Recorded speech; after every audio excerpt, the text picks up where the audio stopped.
Hey, I'm Sean, and we're here at the BigRep fleet to talk to Fernando about the most recent engineering grade part coming off of the BigRep PRO. Hey, Fernando. Hi.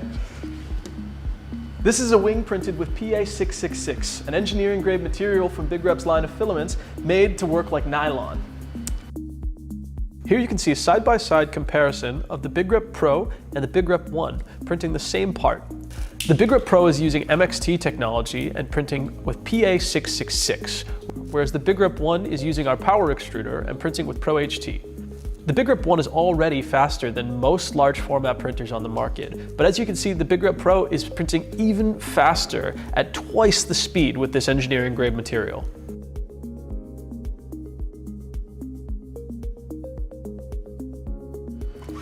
Fernando, why don't you tell us a little bit about this material?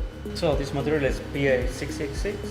This is nylon, say, and it's a really good flexible material and really hard mechanical resistance.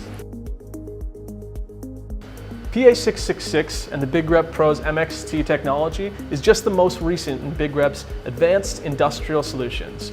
Subscribe to our channel to hear about all the newest additive advancements coming from BigRep.